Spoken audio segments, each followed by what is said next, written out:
नमस्कार, मैं गीता और आप देख रहे हैं अब तक न्यूज़। एक तरफ पूर्णिया में नीतीश कुमार और तेजस्वी यादव की रैली चल रही है, कह दे तो महारैली चल रही है। वहीं दूसरी तरफ आज पटना में अमित शाह आ रहे हैं यहाँ पे किसान मजदूर समागम के लिए। तो अभी हम पहुँचे हैं पटना में आरजेडी ऑफिस के बाहर, जिसमें हम जानेंगे कि आखिर इस पर ये क्या कुछ कहना चाहेंगे।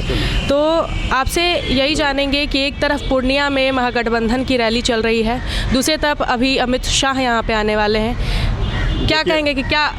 देखिए, आज सियासत का शनिवार, भरेगा बिहार से महागठबंधन हुंकार और हिलेगी दिल्ली में बीजेपी की सरकार, बोल रहा है पूरा हिंदुस्तान। 24 में नहीं खिलेगा, नहीं दिखेगा कमल निशान। कल आदरणीय प्रधानमंत्री जी कह रहे थे कि देश की जनता कह रही है कि मोदी तेरा कमल खिलेगा। हम तो कह रहे हैं कि बिहार से जो हुंकार भरी जाएगी, उसी से पता चल जाएगा कि ये बिहार तैयार है आर पार करने के लिए। अब 14 वाले 24 में नहीं आएंगे। आदरणीय अमित शाह जी भी आ रहे हैं। आदरणीय अमित शाह जी को बताना चाहिए कि बिहार की जनता के लिए क्या सौगात ला रहे हैं। 9 वर्षों से सत्ता में हैं, बिहार के साथ भेदभाव हो रहा है, तो अमित शाह जी आकर सिर्फ धार्मिक उन्माद फैलाएंगे। और पटना यूनिवर्सिटी को कम से कम सेंट्रल यूनिवर्सिटी का दर्जा दे दें, कम से कम विशेष राज्य का दर्जा दे दें, विशेष पैकेज दे दें। झोली भरकर 2019 में बिहार की जनता ने एनडीए को दिया था वोट, और इस बार 2024 में बीजेपी की झोली खाली होगी, वोट वाट मिलने वाला नहीं है। आज देखिए जन सैलाब उमड़ा है, सुनामी है जनता का पूर्णिया में, सीमांचल में।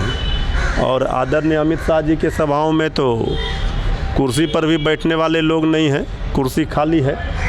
तो यही अंतर है। और आज से ही शंखनाद 2024 की लड़ाई की हो गई। अब होगा जो अंगड़ाई बिहार ने ली, अब उस लड़ाई को अंजाम तक पहुंचाएगा। और बिहार को 2022 में ही बिहार ने महागठबंधन बन करके बीजेपी को सत्ता से बाहर का रास्ता दिखा दिया। अब तो बिहार झांकी है, असली लड़ाई बाकी है। आ रहे हैं या पूर्णिया में महारैली हो, लेकिन इसमें छात्रों को क्यों परेशान किया जा रहा है एग्ज़ाम कैंसिल करके? देखिए, छात्रों और नौजवानों के भविष्य की चिंता हमारी सरकार की है। विश्वविद्यालय प्रशासन का एक पत्र निकला है। विश्वविद्यालय प्रशासन का ये निर्णय है, उसमें अपरिहार्य कारण भी दिए गए हैं और महागठबंधन की रैली का जिक्र भी है। अब तो ये विश्वविद्यालय प्रशासन बताएगा इन कारणों से उन्होंने क्यों किया। हो सकता है कि आवागमन में कुछ परेशानी हो छात्रों को परीक्षा केंद्र तक जाने में, इसलिए वो निर्णय लिए होंगे।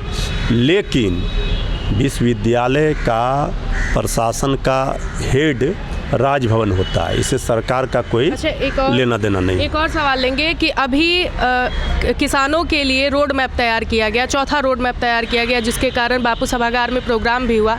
प्रोग्राम के बाद किसानों से बात हुई तो उनका कहना था कि इससे हमें कोई फ़ायदा नहीं हो रहा है, बीच के लोग पैसा उड़ा रहे हैं। क्या कहना चाहेंगे? देखिए, किसान जो असली किसान हैं, ये सरकार ही बनी है नौजवानों के लिए, किसानों के लिए, गरीबों के लिए, मज़दूरों के लिए। तो किसान भाइयों के हित की रक्षा के लिए ही चौथा रोड मैप आ रहा है, कृषि रोड मैप। लेकिन उनका तो कहना है उससे अब उसमें कुछ लोग, कुछ किसान अगर ये बात कह रहे हैं, अब कौन किसान हैं वो, ये तो हम नहीं जानते।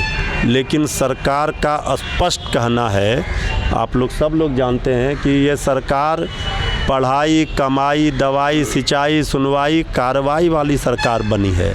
नौजवानों को नौकरियां दी जा रही है, किसानों के चेहरे पर खुशहाली लौटी है, मज़दूरों, गरीबों की समस्याओं का समाधान किया जा रहा है।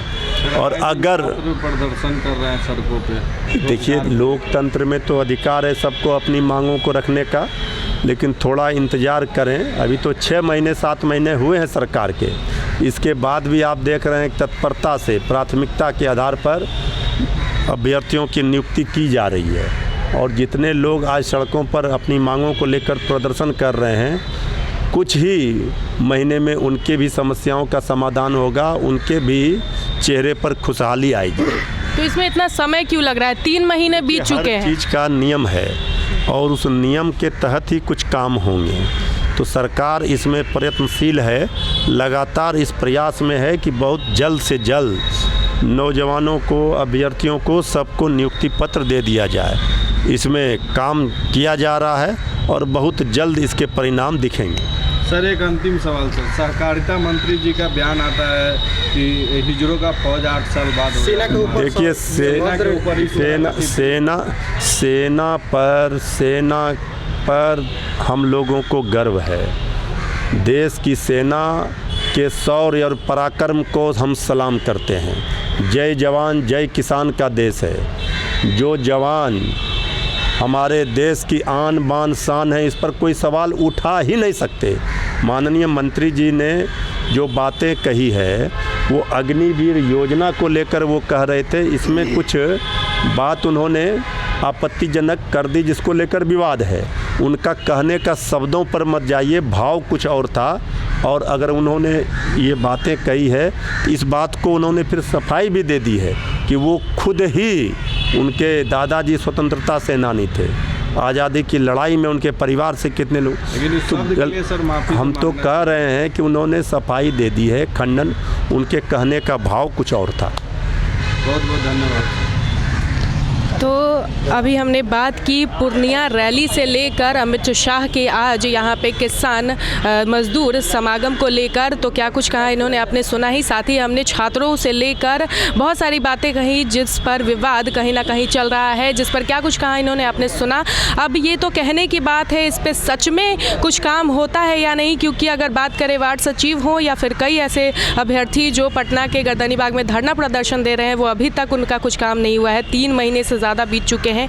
ये इस पर कब काम होगा, ये इस पर हमारी नज़र बनी रहेगी। और बाकी अगर रैली की बात करें तो ये कहीं ना कहीं दिख रहा है कि अमित शाह एक तरफ आने वाले थे, इसीलिए पूर्णिया में भी रैली की गई है और टक्कर देने की बात कही गई है कि देखना होगा कि हुजूम कहाँ ज़्यादा होगा। तो इस पर आप क्या कुछ सोचते हैं ज़रूर बताइएगा और ऐसी तमाम खबरों के लिए जुड़े रहें अब तक न्यूज़ के साथ। तब तक के लिए मुझे दीजिए इजाज़त। नमस्कार।